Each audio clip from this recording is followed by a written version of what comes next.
Okay, we are going to take activity number 3. Read the examples and fill in the blanks in the same pattern. One has been given for your help. For example, sweet, sweeter, sweetest. By using or by taking help of this word, we are going to take, for example, fast, faster. इथं काय लिहाल मग? Fastest. इकडे ER प्रत्यय लागला. Suffix ER, suffix EH, fast, faster लिहायचं fastest. Okay. Then slow, slower, इथं लिहायचं स्लोवेस्ट. बघा इकडे दिलेले प्रत्येक शब्दात दिलेले cold, colder, coldest in the same. ही very easy activity. Example strange, stranger, strangest. या ठिकाणी थोडंसं इकडं बदल बघा. सी मध्ये थोडा ब्रेव, ब्रेवर, ब्रेवस्ट हे तुम्हाला जमेल. ब्रेवर ER प्रत्यय, EST प्रत्यय. Simple, simple, simpler, simplest. Close, closer, closest. Fine, finer, finest. Large, larger, largest.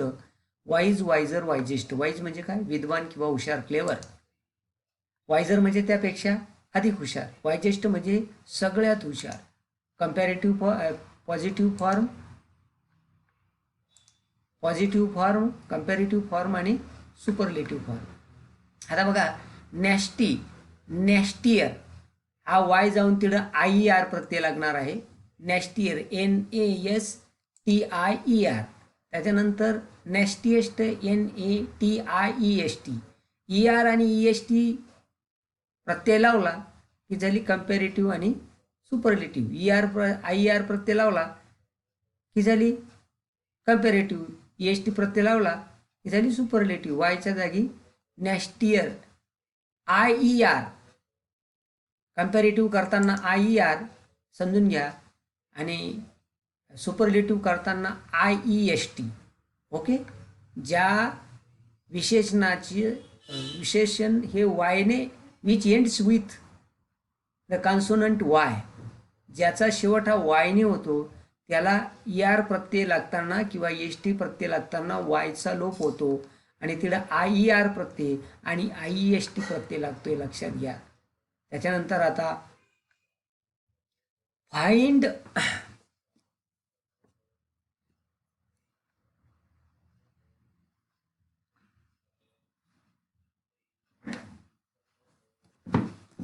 पागल चलेगा पुस्तक नवलं होतं लिहिलेली आहे आता बाहेर.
आता बघा find the phrases line in the poem or from the poem that mean the following.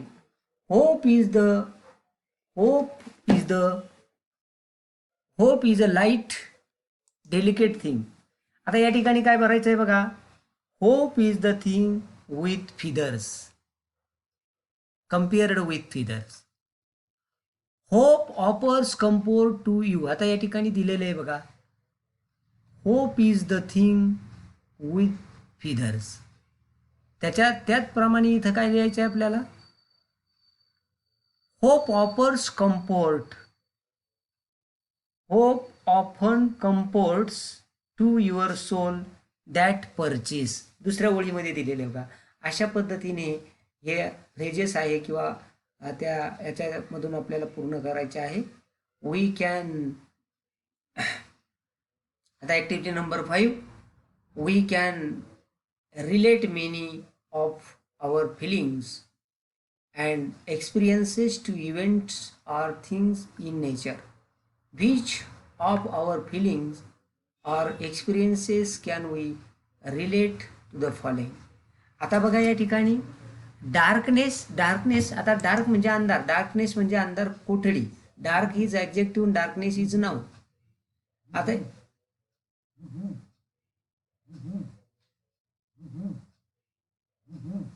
Darkness is noun.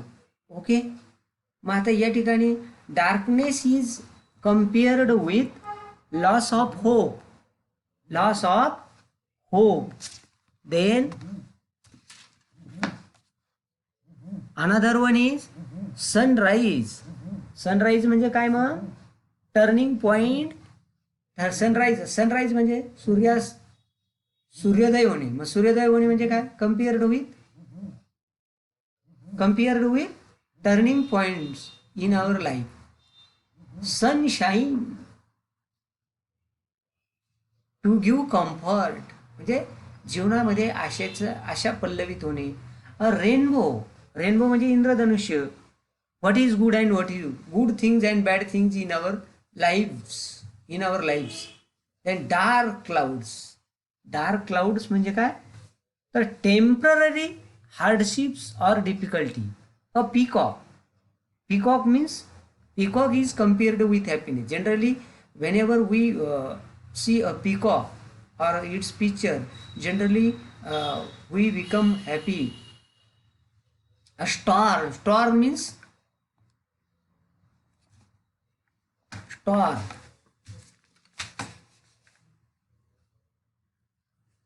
Storm इथे शब्द आहे बघा. स्टॉर्म म्हणजे काय? या ठिकाणी स्टॉर्मचा अर्थ दिलेला आहे, पण इथे word to word meaning is not necessary to take. Storm means difficulty. Okay, star means difficulty or hardship or bad circumstances or difficult circumstances. In the same way, a light shower म्हणजे काय? वर्षा.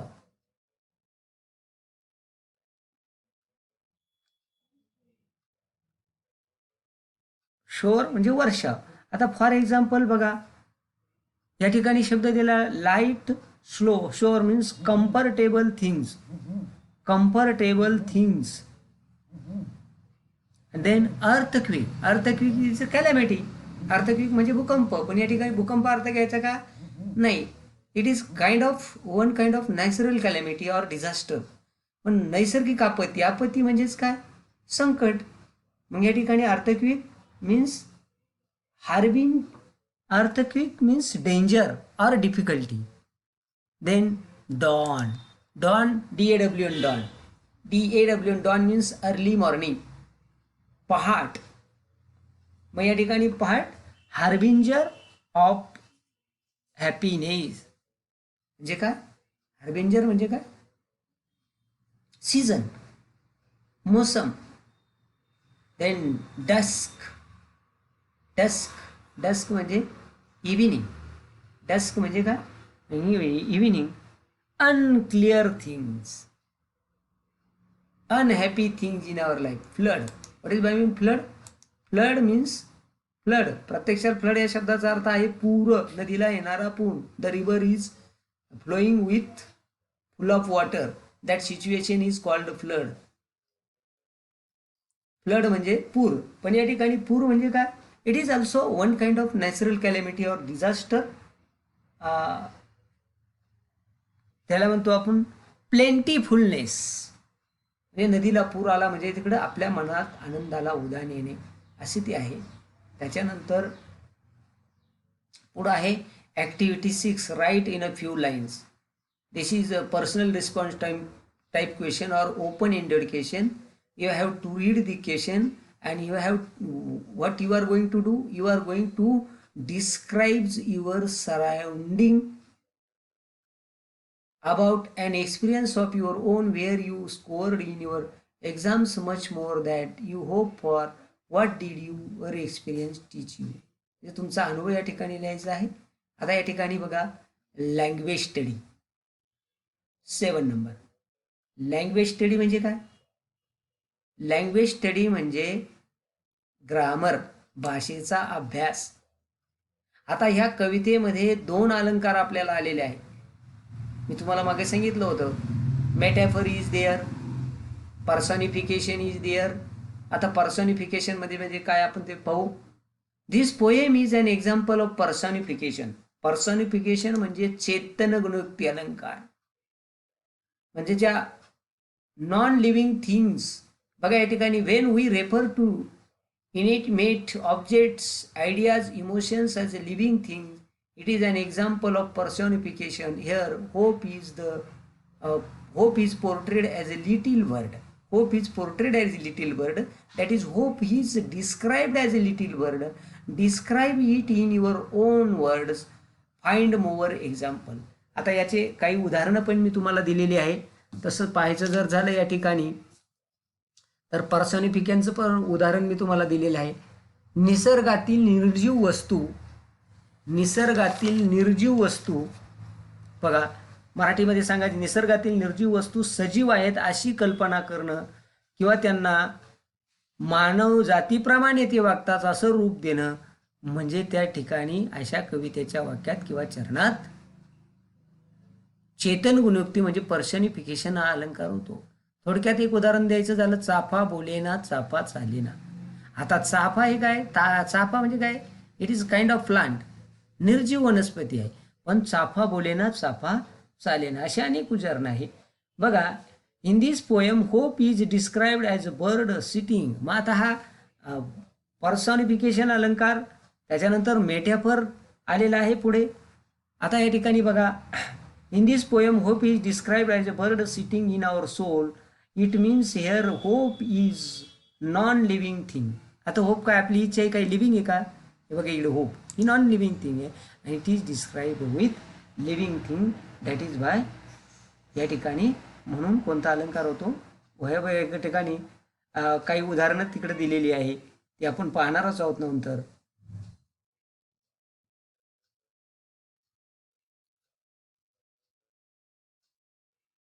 म्हणून या ठिकाणी ती उदाहरणं आहे बघा. The wind Howl's, वारा विहळतो. आता वारा कधी विहळतो का? Wind is non living thing. The Apple tree sed, आता ते आपण पुढे पाहणार आहोत. ॲपल ट्री शेड काय म्हणाल? Apple tree sed. आता सफरचंदाचं झाड, आता झाड कधी बोलणार आहे का? नाही. मग अशी त्याची उदाहरणं आहे. त्याच्यानंतर इथं मेटॅफर सुद्धा आलेला आहे. तो तुम्हाला मी मेटॅफर म्हणजे काय? रूपक अलंकार. रूपक अलंकार कवितेच्या पहिल्या ओळीमध्ये आलेला आहे बघा. या ठिकाणी कवितेच्या पहिल्या ओळीमध्ये होप इज द थिंग, हे बघा इथं आलेलं आहे, hope is the thing with feather. मग रूपक अलंकार म्हणजे काय ते समजून घेऊ. An indirect or implicit comparison between two different objects is called metaphor. दोन वस्तू एकरूप किंवा अभिन्न आहे असे वर्णन ज्या ठिकाणी केले जाते ते रूपक अलंकार होतो. For example, hope is the thing with feather कवितेतली हे वाक्य आहे. हे कवितेतली ही ओळ त्या ठिकाणी वर्स आहे. त्याच्यानंतर अजून उदाहरण द्यायचं तर life is a dream, life is portrait with dream, म्हणजे लाईफ आणि ड्रीम हे सारखं आहे. जीवन हे स्वप्नासारखं आहे.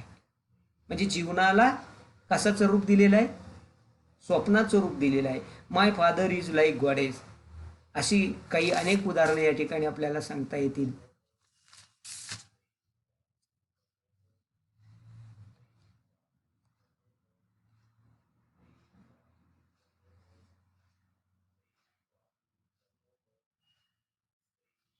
तुम्हाला या ठिकाणी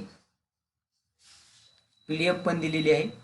ती PDF पूर्ण एकदा वाचून घ्यायची. कठीण शब्दांचे अर्थ आहे, अलंकार आहे. त्याच्यानंतर आता आपल्याला पुढचा भाग पाहायचा आहे, तो पुढच्या व्हिडिओमध्ये आपण पाहणार आहोत.